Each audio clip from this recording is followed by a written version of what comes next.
2024 के चुनाव के ठीक पहले अमित शाह अपने कट्टर विरोधियों से एक बार फिर 1-to-1 बात करेंगे। अमित शाह के सामने ये 3 राज्यों के मुख्यमंत्री अपने अपने राज्यों के विकास के पैमाने पर केंद्र सरकार को कोसेंगे। अमित शाह इनसे बातचीत करेंगे, फीडबैक लेंगे कि आखिर जिन 4 राज्यों की हम बात कर रहे हैं, जिन 4 राज्यों के मुख्यमंत्री से अमित शाह को बात करना है 1-to-1, उसका जो कार्यक्रम है पहले से तय कर लिया गया है। वो तारीख तय है 10 दिसंबर। 10 दिसंबर को 4 राज्यों के मुख्यमंत्री से अमित शाह 1-to-1 बात करेंगे। लेकिन इसमें सबसे जो दिलचस्प 3 चेहरे हैं जिसकी हम आज बात कर रहे हैं, वो है अमित शाह के कट्टर विरोधी, भाजपा के कट्टर दुश्मनों में से शुमार नीतीश कुमार, ममता बनर्जी, हेमंत सोरेन। ये तीनों वही मुख्यमंत्री हैं जो 2024 की चुनाव जो होने वाला है, 24 के चुनाव में नरेंद्र मोदी और अमित शाह के खिलाफ खुलकर मोर्चा खोल चुके हैं। और इनके साथ बैठकर अमित शाह इनके प्रदेश के, इनके राज्य के खुशहाली और विकास के मुद्दे के साथ साथ उस राज्य की सुरक्षा पर बात करेंगे। अमित शाह इनसे फीडबैक लेंगे कि राज्य के आंतरिक मामले किस तरीके से सुरक्षित हैं। लेकिन हम आपको बता दें कि इन तीनों मुख्यमंत्रियों से अमित शाह को इस बात की पूरी उम्मीदें होगी कि ये तीनों मुख्यमंत्री अमित शाह को सीधे तौर पर बताएंगे कि केंद्र सरकार के द्वारा किस तरीके से उनके राज्य में भेदभाव किया गया है। तो समझने की कोशिश करेंगे कि आखिरकार अमित शाह जो 10 दिसंबर को बैठक कर रहे हैं, इस बैठक से किन राज्यों को फायदा पहुंचेगा, केंद्र सरकार को इसका किस तरीके से लाभ पहुंचेगा। और 2024 के चुनाव में जब विरोधी सामने खड़े हैं और उन विरोधियों के साथ केंद्र की योजनाओं पर, राज्यों की सुरक्षा पर, देश की सुरक्षा पर बातचीत करने के लिए अमित शाह किस तरीके से कंफर्टेबल होंगे। क्या अमित शाह के सामने नीतीश कुमार कंफर्टेबल होंगे? ममता बनर्जी जो लगातार अमित शाह के ऊपर हमलावर हैं, और अमित शाह जब भी बंगाल जाते हैं तो ममता बनर्जी के ऊपर निशाना साधते हैं। अभी हाल ही में कुछ दिन पहले अमित शाह बंगाल में थे और ममता बनर्जी के ऊपर सीधे तौर पर कमीशन कटौती का जो मामला था, वो आरोप लगा रहे थे कि ये सभी सरकार की योजनाओं का कमीशन इनके सरकार में शामिल जो लोग हैं वो खाते हैं। यानी भ्रष्टाचार को बढ़ावा देने वाले मुख्यमंत्री, उनसे किस तरीके से अमित शाह मुकाबला करेंगे, ममता बनर्जी के तीखे सवालों से अमित शाह किस तरीके से जूझेंगे, और अमित शाह जो पूछेंगे क्या नीतीश और ममता बताएंगी। तेज अमित शाह 10 दिसंबर को एक बैठक कर रहे हैं, वीडियो कॉन्फ्रेंसिंग के माध्यम से 4 राज्यों के मुख्यमंत्री से जुड़ेंगे। उड़ीसा की बात अगर हम छोड़ दें, क्योंकि उड़ीसा के जो मुख्यमंत्री हैं वो बीजेपी के साथ खड़े हैं, लेकिन नीतीश, ममता और हेमंत तीनों वो चेहरे हैं जो सबसे ज्यादा विरोध में खड़े होने वाले हैं। तो क्या अमित शाह के सामने सवालों की बौछार होगी, या अमित शाह इन तीनों ही राज्यों के विकास के लिए जो पैमाना तय करेंगे उसे ये लोग मानेंगे? देखिए गणेश, मैं सबसे पहले बता दूं कि ये पूर्वी क्षेत्रीय समिति की बैठक होती है, ये आमतौर पर औपचारिक बैठक होती है। इसमें विशेष तौर पर देखें तो राजनीतिक वार्तालाप तो होती नहीं है।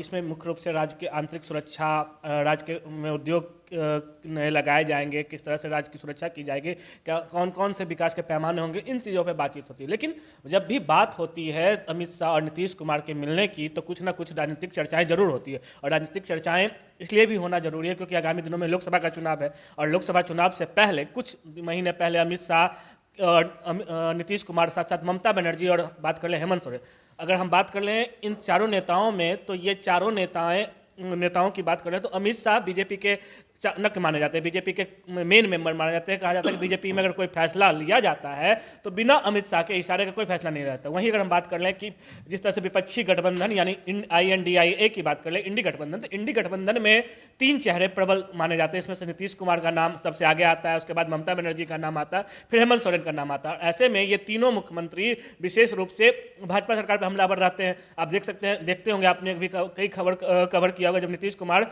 खुले तौर पर बोलते हैं कि जब अटल जी के साथ थे, अटल जी की सरकार थी, तो भाजपा ने बिहार पर ध्यान दिया, लेकिन जब अटल जी की सरकार खत्म हुई तो भाजपा जब मोदी और शाह की साथ चलने लगी तो जो है ये दोनों जोड़ियां बिहार पर ध्यान नहीं देती है, बिहार को किसी प्रकार का कोई मदद नहीं देती है। वहीं अगर बात कर लें पश्चिम बंगाल की, तो पश्चिम बंगाल में ममता बनर्जी आमतौर पर आरोप लगाती रहती है कि जो केंद्र की सरकार है वो अनदेखी करती है, केंद्र के सरकार से उनकी अनबन हमेशा चलते रहती है।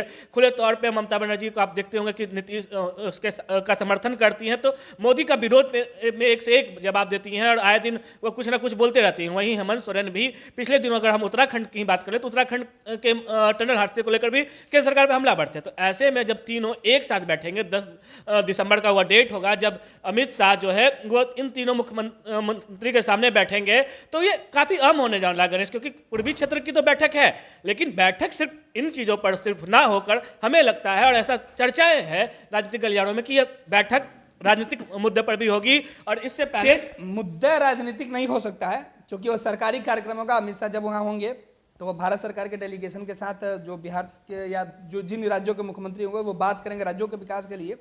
लेकिन राज्य सरकार के जो मुखिया होंगे, चाहे वो नीतीश कुमार हो, ममता बनर्जी हो या हेमंत सोरेन हो, वो अमित शाह के ऊपर यह आरोप जरूर लगाएंगे कि आपकी सरकार जो केंद्र में है वो बिहार के साथ भेदभाव कर रही है। और नीतीश कुमार इस मौके पर उम्मीद है कि बैठक में शामिल होंगे और इस बैठक में बिहार को विशेष राज्य का दर्जा वाला मुद्दा जरूर उठाएंगे। बिल्कुल बिल्कुल आपने सही कहा। अगर नीतीश कुमार इस बैठक में शामिल होते हैं तो वो एक बार जरूर से विशेष राज्य का दर्जा उठाएंगे, क्योंकि पिछले दिनों कैबिनेट की बैठक हुई थी। कैबिनेट के बैठक से यह प्रस्ताव जो है वो केंद्र को भेजा गया था और अब जब केंद्र के सबसे बड़े चेहरे माने जाने वाले अमित शाह जब बिहार आएंगे तो जाहिर तौर पर यह सवाल उठता है कि वह उनसे विशेष राज्य का दर्जा की मांग करेंगे, क्योंकि वह कह चुके हैं कि अगर विशेष राज्य का दर्जा नहीं मिलेगा तो जदयू यानी हमारी पार्टी घर घर जाकर लोगों को बताएगी और घर घर जाकर यह बताएगी केंद्र सरकार कैसे उनके साथ अनदेखी कर रही है। लेकिन सवाल यह है कि क्या नीतीश कुमार इस बैठक में शामिल होंगे, क्योंकि इससे पहले जब कोलकाता में बैठक हुई थी तो नीतीश कुमार खुद शामिल होकर तेजस्वी यादव को भेज दिया था। ऐसे में गणेश यह सवाल जायज है कि नीतीश कुमार शामिल होंगे, और अगर शामिल होंगे तो यह बिल्कुल ही उपयुक्त पॉइंट है कि वो विशेष राज्य के दर्जे की मांग करेंगे। इसके साथ ही साथ जो स्वास्थ्य क्षेत्र में कहा जाता है कि बिहार सरकार को मदद नहीं मिल रही है, या उद्योग की बात कर ले, उद्योग में भी कम पैसे दिए जाते हैं। हाल ही में डीएमसीएच का उद्घाटन का जब में गए थे नीतीश कुमार, तब उन्होंने कहा था कि हमारे लिए केंद्र सरकार अनदेखी करती है,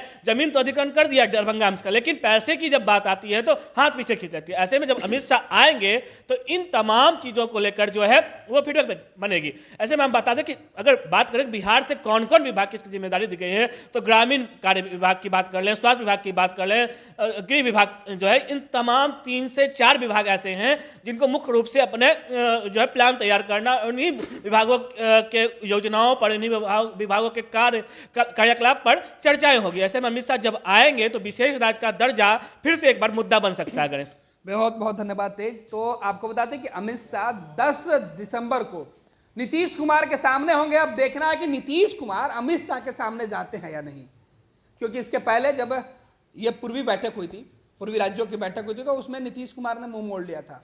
लेकिन अब अगर नीतीश कुमार अमित शाह के सामने 2024 के चुनाव के ठीक पहले फेस टू फेस अगर जाते हैं, 1 to 1 अगर बात करें कि अगर 1 to 1 राज्यों के अंदर जो विकास के अधूरे मुद्दे पड़े हुए हैं, समस्या है, अगर उस पर अमित शाह से बात करेंगे नीतीश कुमार, तो उनके एजेंडे में बिहार को विशेष राज्य का दर्जा देने का मुद्दा कितना प्रभावी ढंग से होता है। ममता बनर्जी पहले भी बैठक में शामिल हुई हैं और उन्होंने सीधे तौर पर केंद्र पर ठिकरा फोड़ा है, भेदभाव का आरोप लगाया। हेमंत भी इसी तरीके से झारखंड के अंदर केंद्र सरकार जो लगातार कई योजनाओं में झारखंड की अनदेखा कर रही है, इसका आरोप लगा चुके हैं। और अब अमित शाह के सामने जब नीतीश कुमार जाएंगे तो क्या कुछ बातें होगी, नजर उस पर टिकी होगी, निगाह टिकी रहेगी अमित शाह की बैठक पर। लेकिन सवाल यही है कि क्या नीतीश कुमार अमित शाह को फेस करेंगे, अमित शाह के सामने नीतीश कुमार कुछ बोल पाएंगे, या नीतीश इस बार फिर से अमित शाह से किनारा काट लेंगे, कन्नी काट के किसी और को भेजेंगे इस बैठक में। देखना दिलचस्प होगा। 10 दिसंबर को बिहार की सियासत के साथ साथ देश की सियासत और भविष्य के विपक्षी एकजुटता वाली जो गठबंधन है, उसके लिए अहम दिन होगा। क्या 2024 के चुनाव के ठीक पहले नीतीश और शाह आमने सामने होंगे, या एक बार फिर से शाह से नीतीश कन्नी काटेंगे, या नीतीश इस बार अमित शाह को कोई भी मौका नहीं देंगे? ममता हेमंत के साथ मिलकर नीतीश शाह की बेचैनी बढ़ाएंगे।